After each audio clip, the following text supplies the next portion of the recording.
Sylvie Vartan, née le 15 août 1944 à Iskretz, en Bulgarie, est l'une des icônes françaises les plus marquantes de la musique et du cinéma, surnommée la reine du yéyé dans les années 60.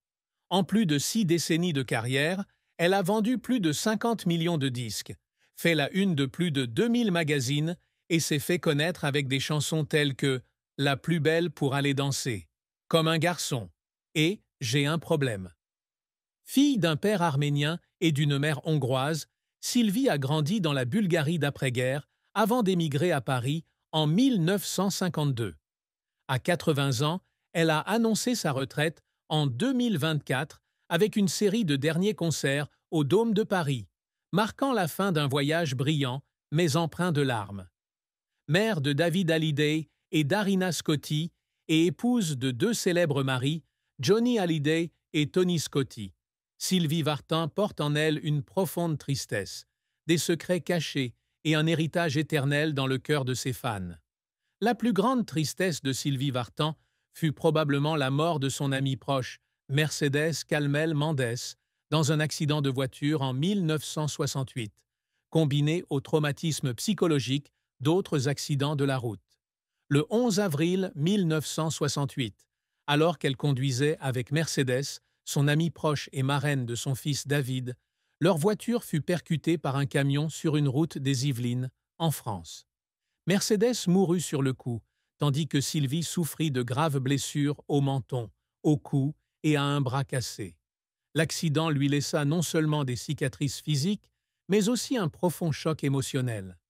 Elle a confié que l'image de Mercedes allongée, immobile à ses côtés, la hantait depuis des années et qu'elle se réveillait souvent au milieu de la nuit en pleurs, rongée par la culpabilité, à l'idée qu'elle aurait pu faire quelque chose pour éviter l'accident. Des séances de thérapie ultérieures l'ont aidée à surmonter cette épreuve, mais le souvenir de Mercedes est resté une blessure qui n'a jamais guéri. Un autre aspect de sa plus grande tristesse était la pression exercée par son mariage tumultueux avec Johnny Hallyday, son premier mari. Couple phare de la France des années 1960, Sylvie et Johnny étaient constamment sous le regard scrutateur de la presse et du public, ce qui la laissait prisonnière de sa propre vie. Johnny, avec sa personnalité extravertie et sa tendance à privilégier ses amis à sa famille, laissait Sylvie seule, même au sommet de sa gloire. Elle a raconté qu'il y avait des nuits où elle restait seule dans son appartement parisien, à regarder des photos de famille et à pleurer, car elle avait l'impression de ne pas pouvoir garder son bonheur. Cette tristesse fut aggravée par la perte de son père, Georges Vartan, en 1970, 2 ans seulement après l'accident. Son père, diplomate d'origine arménienne, avait toujours encouragé ses activités artistiques, et sa mort la laissa privée d'un soutien précieux. La carrière de Sylvie Vartan a été un long et riche en émotions, ponctué de succès éclatants, d'échecs déchirants et de luttes qui l'ont fait pleurer. Débutant sa carrière en 1961, à seulement 17 ans, Sylvie s'est fait connaître avec le single Panne d'essence, un duo avec Frankie Jordan, produit par son frère Eddie Vartan. Bien que non crédité sur la pochette, la chanson a connu un succès surprise, lui permettant de faire ses débuts à la télévision française et lui valant le surnom de « élève du twist » dans la presse. Fort de ce succès, elle a sorti l'EP Quand le film est triste, une reprise de Sad Movies, Make Me Cry, qui a atteint les sommets des charts et lui a valu son premier concert à l'Olympia de Paris en décembre 1961. Son premier album Sylvie, 1962, avec la chanson Tous mes copains et une reprise de The Locomotion, a consolidé sa place sur la scène musicale yéyé. Dans les années 1960, Sylvie devient l'une des plus grandes stars françaises, avec des chansons comme La plus belle pour aller danser, écrite par Charles Aznavour, et Comme un garçon, toutes 2 numéro 1 en France, en Italie et au Japon. Ses concerts à l'Olympia et au Palais des Congrès de Paris affichaient souvent complets, captivant le public par son style dynamique et ses chorégraphies complexes. L'album Sylvie à Nashville, 1963, enregistré aux États-Unis, la propulse sur la scène internationale. Elle connaît également le succès en tant qu'actrice, avec des rôles dans D'où viens-tu, Johnny 1963, aux côtés de Johnny Hallyday, et L'Ange noir 1994. Les années 1970 et 1980, la voix s'essayait à divers genres musicaux, du jazz au rock en passant par le disco, avec des albums comme Live in Las Vegas 1982, salués pour leur polyvalence et leur énergie explosive. Cependant, la carrière de Sylvie ne sera pas sans échec.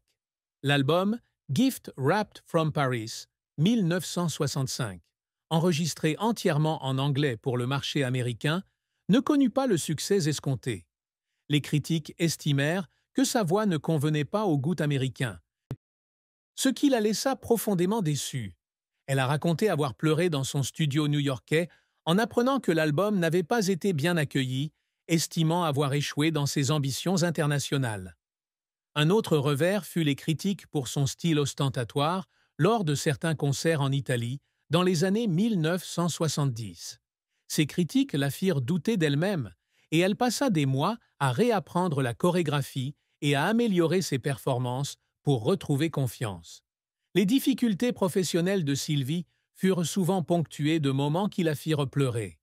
Pour se préparer au concert de l'Olympia de 1970, 7 mois seulement après son grave accident de voiture de 1969, elle travailla sans relâche, répétant des chorégraphies avec Jojo Smith, le professeur de Barbra Streisand, à New York.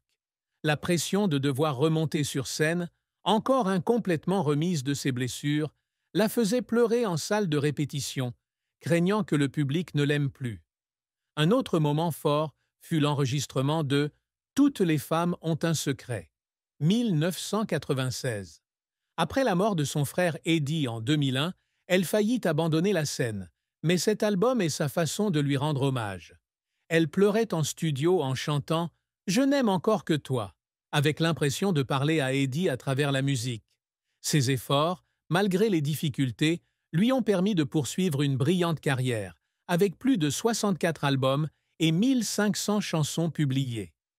La fin de vie de Sylvie Vartan fut la mort de son premier mari, Johnny Hallyday, en 2017, qu'elle décrivait autrefois comme « l'amour de sa jeunesse ». Malgré leur divorce en 1980, Sylvie et Johnny entretinrent une relation respectueuse pour le bien de leur fils, David Hallyday. Lorsque Johnny est décédé d'un cancer du poumon, Sylvie a senti une partie de ses souvenirs de jeunesse disparaître. Elle a confié lors d'une interview avoir eu le cœur brisé à l'annonce de la nouvelle et a passé de nombreux jours à Paris à regarder de vieilles photos d'eux dans les années 60, pleurant des souvenirs irréversibles. La mort de Johnny n'était pas seulement une perte personnelle, mais aussi la fin d'une époque où le couple d'or français n'existait plus. Cet événement l'a profondément touchée par la fragilité de la vie et elle a commencé à préparer sa retraite, estimant qu'elle avait besoin de temps pour panser ses vieilles blessures. L'amour et le mariage de Sylvie Vartan furent un chapitre émouvant, mêlé de joie et de profonde tristesse. Elle a épousé Johnny Hallyday, une rockstar française, en 1965, après l'avoir rencontré à l'Olympia en 1962. Couple d'or des années 1960, ils ont attiré l'attention de millions de fans, avec des concerts communs à l'Olympia et des tournées en Amérique du Sud. Ensemble, ils ont eu un fils, David Hallyday, né en 1966, qui est également devenu chanteur. Cependant, leur mariage a été semé d'embûches en raison de la personnalité extravertie de Johnny et de la pression médiatique. Sylvie a confié se sentir souvent seule lorsque Johnny passait du temps avec ses amis, et les disputes concernant les responsabilités familiales l'ont souvent fait pleurer. Leur mariage a pris fin en 1980, la laissant avec le sentiment d'avoir raté son amour, même si elle est restée amie avec Johnny pour le bien de son fils. Après son divorce, Sylvie a trouvé l'amour avec le producteur américain Tony Scotti, qu'elle a épousé en 1984. Cette relation avec Tony lui a apporté stabilité et bonheur, et ils ont adopté une petite Bulgare, Darina, en 1997. Sylvie a déclaré que l'adoption de Darina a été l'une des décisions les plus importantes de sa vie, lui permettant de renouer avec sa Bulgarie natale.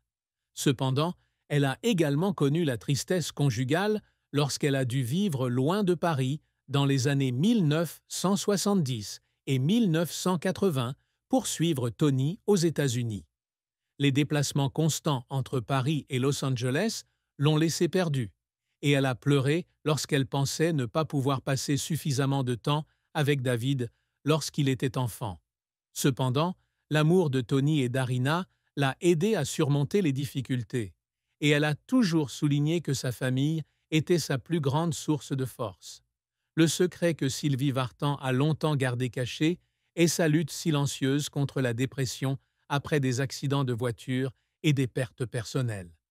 Malgré son sourire radieux et son énergie explosive sur scène, Sylvie a traversé discrètement des périodes de crise psychologique, notamment après l'accident de 1968 et la mort de son frère Eddie en 2001.